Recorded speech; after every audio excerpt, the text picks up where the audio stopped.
بالله من الشيطان الرجيم بسم الله الرحمن الرحيم يا أيها الذين آمنوا خذوا حذركم فانفروا ثبات أو انفروا جميعا وإن منكم لمن ليبطئن فإن أصابتكم مصيبة قال قد أنعم الله علي إذ لم أكن معهم شهيدا.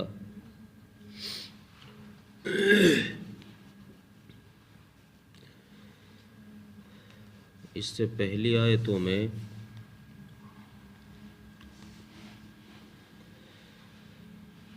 اطاعت رسول کا حکم دیا گیا تھا، اور ان آیتوں کے اندر اب ان مطیع بندوں کے لیے جو اطاعت کریں رسول کی، ایسے لوگوں کے لیے حکم دیا جا رہا ہے اعلاء کلمت اللہ کا، دین کو زندہ کرنے کا حکم ان کو دیا جا رہا ہے کہ لوگوں میں جا کر دین کو عام کرو، دین کو پھیلاؤ، یعنی جہاد کے لیے نکلو۔ جہاد کا حکم اس آیت میں دیا جا رہا ہے، اور اس کی وجہ یہ ہے کہ چونکہ جیسے اطاعت رسول یہ منافقوں کے لیے مشکل کام تھا، ایسے ہی جہاد پر نکلنا یہ بھی منافقوں کے لیے مشکل کام تھا۔ تو اس آیت میں اللہ تبارک و تعالیٰ نے اہل ایمان کو، جو منافق نہیں خالص درجے کے مسلمان ہیں، خالص مسلمان ہیں، ان کے لیے حکم یہ دیا گیا کہ جہاد پر نکلو۔ اب یہاں دو چیزیں ذکر فرمائی ہیں۔ نمبر ایک تو یہ ذکر فرمایا ہے کہ جہاد پر نکلنے سے پہلے قرآن نے ان کو حکم دیا ہے کہ اپنے استر اٹھا لو، اپنے ہتھیار اٹھا لو، بچاؤ کے سامان جو تمہارے پاس ہے وہ اٹھا لو۔ اور بچاؤ کا سامان لینے سے اس طرف بھی اشارہ کر دیا کہ یہ کوئی تقوی کے خلاف نہیں ہے۔ یہ بات آدمی اپنی حفاظت کے لیے کوئی ہتھیار اپنے ساتھ رکھے تو یہ تقوی کے خلاف نہیں ہے کہ بھئی اس کو تو اللہ کی ذات پر بھروسہ ہی نہیں ہے، یہ کیسا ولی ہے، یہ کیسا متقی ہے کہ اس کو اللہ کی ذات پر یقین ہی نہیں۔ تو اللہ خود فرما رہے ہیں اس میں یقین کی کمزوری کی بات نہیں ہے، یہ تو اللہ کا حکم ہو رہا ہے کہ بھئی اگر تم جہاد پر نکل رہے ہو تو پھر اپنے دشمن سے حفاظت کے لیے تم اپنے ساتھ ہتھیار بھی تو رکھو۔ وہ کبھی بھی تم پر حملہ کر سکتا ہے، کہیں بھی گھات لگا کر تم پر اٹیک کر سکتا ہے، اس لیے اس سے بچاؤ کے لیے اپنے ساتھ ہتھیار رکھو۔ دوسری چیز یہاں یہ بھی فرما دی کہ صرف ہتھیار لینے کا حکم ہے، اور اس سے یہ بات ظاہر نہیں ہوئی، یہ اللہ تبارک و تعالیٰ نے نہیں فرمایا کہ تم ہتھیار اٹھا لو گے تو پھر تمہیں فتح مل ہی جائے گی۔ تم ہتھیار اٹھا لو گے تو یہ ضروری نہیں ہے، لازمی نہیں ہے کہ تمہیں فتح مل ہی جائے گی، چونکہ اس سے یہ بات صاف کر دی گئی کہ کبھی تم اپنے ذہنوں کے اندر یہ بات بٹھا لو کہ اگر ہمارے پاس ہتھیار ہوئے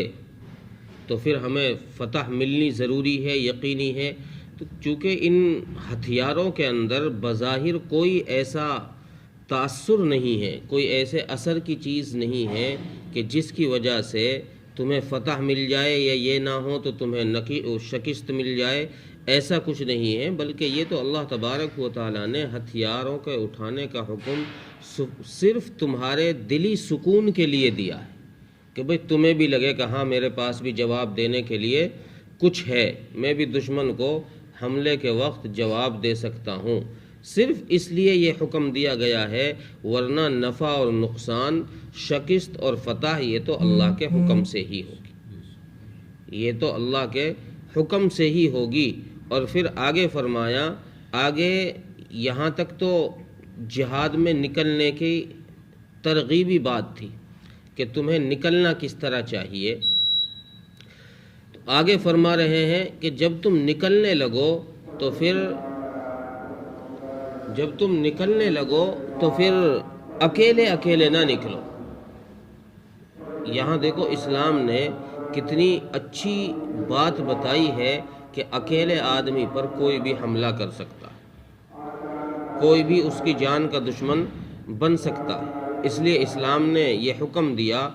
یہ حکم تو مجاہدین کو ہے، ورنہ مفسرین نے لکھا ہے کہ عام حالات میں بھی آدمی کو سفر تنہا نہیں کرنا چاہیے،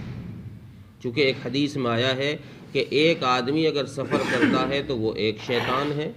2 سفر کرتے ہیں تو وہ 2 شیطان ہیں، اور 3 سفر کرتے ہیں تو وہ جماعت ہے۔ 3 آدمی سفر کرتے ہیں تو وہ جماعت ہے، اس کے ساتھ اللہ کی مدد ہے، پھر کوئی نقصان نہیں پہنچائے گا۔ تو اس لیے جہاد میں بھی یہ حکم دیا گیا کہ تم بھلے ہی تمہارے پاس ہتھیار ہوں، تم اکیلے اکیلے نہ نکلو، اکٹھے نہ انفرادی طور پر نہ نکلو، بلکہ یا تو تم ٹولیوں میں نکلو، یعنی چھوٹی چھوٹی ٹکڑیاں بنا کر 10-10 15-15 20-20 کی ٹکڑیاں بنا کر اس حالت میں نکلو کہ تم پر کوئی حملہ نہ کرے، اگر کوئی حملہ کرے تو تم اس کا جواب بھی دے سکو، یا پھر تم اپنا پورا لشکر لے کر ہی نکلو، او انفروا جمیعا، یا سارے اکٹھے ہو جاؤ اور ایک بار میں ہی نکلو، جو تمہاری طرف کسی کو نظر اٹھانے کی ہمت ہی نہ ہو۔ اب جب تم جہاد پر نکل گئے، چاہے تم ٹکڑیوں میں نکلے یا پھر تم جو ہے اکٹھے ہو کر نکلے، تو اب 2 چیزیں سامنے ہوں گی، چونکہ تم جہاد کر رہے ہو، اللہ کے راستے میں نکلے ہو، اعلاء کلمت اللہ کے لیے نکلے ہو، تو اب 2 چیزیں ہیں، یا تو تمہیں شہادت مل جائے گی یا تمہیں فتح مل جائے گی۔ منافقوں میں سے کچھ لوگ وہ تھے، جیسے بعض مفسرین عبداللہ بن سلول کا نام ذکر فرمایا ہے، جو منافقوں کا ایک سرگنا تھا، بڑا سردار تھا، اس کا نام ذکر فرمایا ہے کہ جب مسلمان جہاد پر نکلتے تھے تو یہ لوگ ویسے تو مسلمانوں کی صف میں جا کے کھڑے ہو جاتے تھے نبی کے سامنے کہ ہم بھی جانے کو تیار ہیں، لیکن جو ہی جماعت کو نکلنے کا حکم ہوتا تھا تو یہ کوئی بہانہ کر کے رک جاتے تھے، میرا یہ ہو گیا، مجھے یہ پریشانی ہو گئی، مجھے یہ پریشانی ہو گئی، یہ رک جاتے تھے۔ اب اپنے گھروں میں رہتے، جب ان کو خبر ملتی کہ مسلمان فوج کو شکست ہو گئی تو تالیاں بجاتے، ناچ گانے کراتے، ڈانس کراتے، خوشی مناتے، اور یہ کہتے کہ دیکھو مجھ پر اللہ کا کتنا بڑا فضل ہے کہ میں ان میں سے نہیں ہوں، کیوں؟ اگر میں ان میں سے ہوتا تو آج میں بھی مارا جاتا۔ یہ شکست، ان کو شکست ہو گئی ہے، کچھ آدمی ان کے شہید ہو گئے ہیں، تو ہو سکتا ہے میرا بھی ان مرنے والوں میں نمبر آ جاتا۔ لیکن اس کمبخت کو، اس ملعون کو یہ نہیں پتا تھا کہ یہ جو جہاد پر نکلے ہیں ان کے تو دونوں ہاتھ کے اندر لڈو ہے، اگر فتح ہوئی تو واہ واہ، مال غنیمت بھی ہاتھ آئے گا، اسلام کا نام بھی بلند ہوگا، اور اگر شہادت مل گئی تو یہ تو جنت کے حقدار ہو گئے، یہ تو بہت سارا ثواب اکٹھا کر کے لے گئے، تمہیں کیا ملا؟ اس ملعون کو یہ نہیں پتا تھا، اس لیے یہ مسلمانوں کی شکست پر تالیاں بجاتا تھا اور یہ کہتا تھا کہ اچھا ہوا اللہ نے مجھ پر فضل کیا کہ اللہ نے مجھے ان میں سے نہیں بنایا، ورنہ میں بھی مارا جاتا۔ تو اللہ تبارک و تعالیٰ نے ایسے منافقوں کو جواب دینے کے لیے اگلی آیت کریمہ میں یہ حکم فرمایا ہے کہ کچھ لوگ ایسے ہیں جو جان بوجھ کر ڈھیل کر دیتے ہیں، تاخیر کر دیتے ہیں اور پیچھے رہ جاتے ہیں، پیچھے رک جاتے ہیں۔ ایسے لوگوں کے لیے یہ اور یہ لوگ جو ہے یہ کہتے ہیں کہ جب کبھی مسلمانوں پر کوئی آفت، کوئی مصیبت آ جاتی ہے، یعنی شکست ہو جاتی ہے جہاد میں، تو پھر یہ کہتے ہیں کہ اللہ نے کیسا انعام فرمایا ہے ہم پر، اللہ نے مجھ پر تو انعام کر دیا، فضل کر دیا کہ مجھے ان لوگوں میں سے نہیں ہوا، اگر میں ان لوگوں میں سے ہوتا تو مجھے بھی ان کے ساتھ ہی رہنا پڑتا، یعنی میں بھی مارا جاتا۔ تو اللہ نے ان کے جواب میں یہ آیت نازل فرما کر یہ بتلایا کہ تمہارا یہ کہنا کہ یہ اللہ کا فضل ہے، یہ اللہ کا فضل نہیں ہے تم پر، اللہ کا فضل ان لوگوں پر ہے جو لوگ اللہ کے راستے میں نکلے ہیں، اگر ان کو شہادت مل گئی ہے تو وہ جنت کے مستحق ٹھہرے ہیں، اور اگر ان کو شہادت نہیں ملی، فتح ملی ہے، تو ان کو پھر بھی انعام ملا ہے، بہت سارا اجر و ثواب بھی ملا ہے، اور اجر و ثواب کے ساتھ ساتھ انہیں مال غنیمت بھی اللہ تبارک و تعالی نے عطا فرمایا ہے۔ ترجمہ دیکھیں، یا ایھا الذین آمنوا خذوا حذرکم، اے ایمان والو تم اپنے ہتھیار اٹھا لو، فانفروا ثباتا، پھر نکلو ٹولیوں میں، او انفروا جمیعا، یا اکٹھے لشکر لے کر، اکٹھے ہو کر، وَإِنَّ مِنْكُمْ لَمَن لَيُبَطِّئَنَّ،